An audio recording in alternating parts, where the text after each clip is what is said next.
Hey there, restaurant pros. David Scott Peters here, creator of the Restaurant Prosperity Formula and your coach. Do you ever feel like a failure? Or maybe even an imposter, that things look like they're going well to the outsider, but you wonder when they'll learn the truth? Or maybe you've just allowed doubt to creep into your mind where it doesn't belong.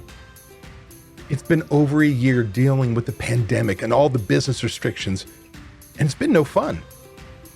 We've replaced no sales with no employees as our guests make their way back into our restaurants, which has you still working harder than you want. Today, I want to remind you how to run a successful restaurant. Stay with me. Hey, if you like tips and tricks like this, and you want more of them, do me a favor, hit that like, hit that subscribe, and oh yeah, that bell so you're notified when the next video comes out.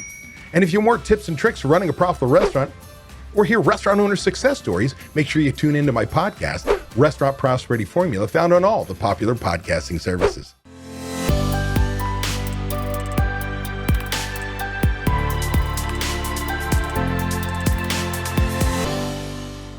It's time to re-energize your passion for hospitality, for the hospitality industry in general, right? To be a restaurant, bar owner, a caterer, hospitality.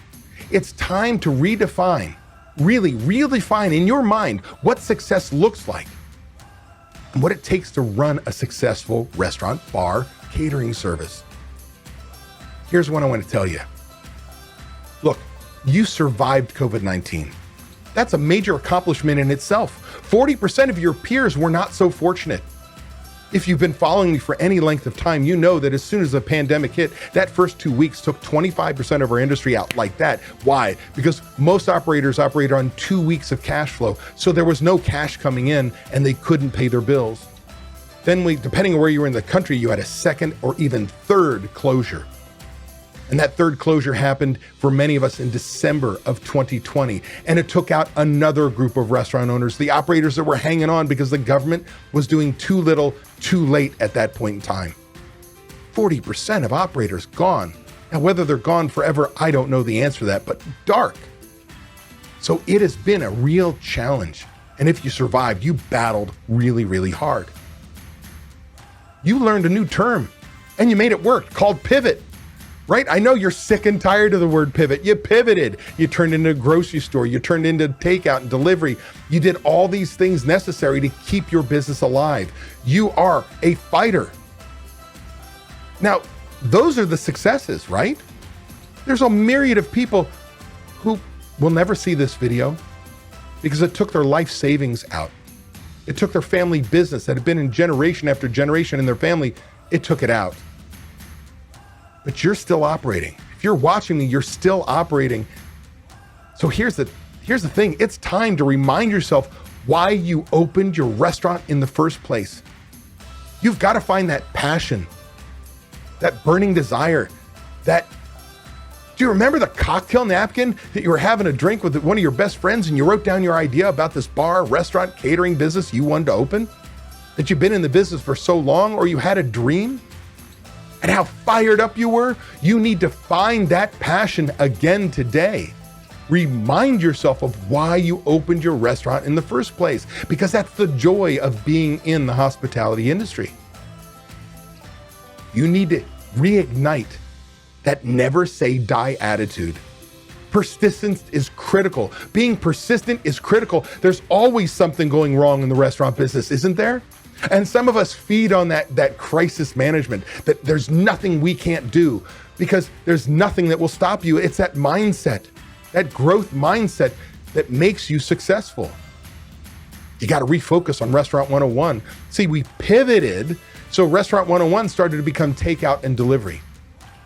Well, we've got to get back to training our people on service. People are coming back in our doors, and there's only so long that they're going to be forgiving that we're short-staffed and that we're kind of relearning how to operate again. Have you noticed your kitchen's like, oh my gosh, we're getting stressed? When before the pandemic, that was a slow day, but now we're on our heels and we've got to relearn how to get it done. So Restaurant 101, hot food hot, cold food cold, clean, safe work environment for your guest employees, wow customer service, incredible product. Creating memories. That's really a gift we have. You need to implement systems that allow you to impose your will without being there. How is it that chain restaurants kick our ass as independents so often? Well, they have checklists to allow them to impose their will without being there. They have systems, a process, a way, only one way to do things in their restaurant, their way. You as a restaurant operator have to take all this crazy maker stuff out of your head and put it into a system, a process, a way, your way. Now it's trainable. We can train people and train replacements that when we lose somebody, we don't lose all that knowledge because you have your system, your process, your way. Your business is being run your way. When you're there, but especially when you're not. You've got to start holding your management team accountable. I get it. We're feeling very on edge, like, oh, if I push my management team any harder right now, they're going to leave me. And it is happening. But if you're the leader your restaurant needs and you share with them why you're doing what you're doing, how it's going to benefit the guest, how it's going to benefit them, how it's going to benefit you and your family. You show them your dream, your vision. You teach them what their job is, how to do it, how well it should be done, more importantly, by when. You coach, you coddle, you train. Then holding someone accountable is holding them answerable. It's not a negative.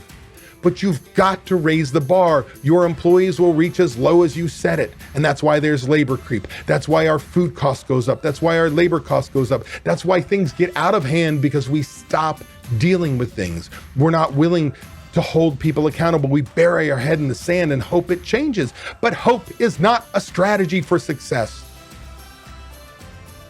While it's a very simple recipe for success, it's not going to be easy. But the reality is, it will put you on a path to restaurant prosperity, freedom from your restaurant, and the financial freedom you deserve. If you're tired of not being able to leave your restaurant because no one else knows how to run it, I want to make sure you know it doesn't have to be that way. You can leave your restaurant. It is possible to build a team of people who know how you want the restaurant to run. With these trained and responsible people in place, you can give yourself time away. What would you do if you had time away from your restaurant? Would you sleep better? Would your relationships improve? Would you feel more relaxed? These are all things you deserve to experience as a business owner. It's why we own our own businesses. If you would like to learn how to own a restaurant that doesn't depend on you to be successful, click the link in the description to watch a free training course that teaches you exactly what you have to do.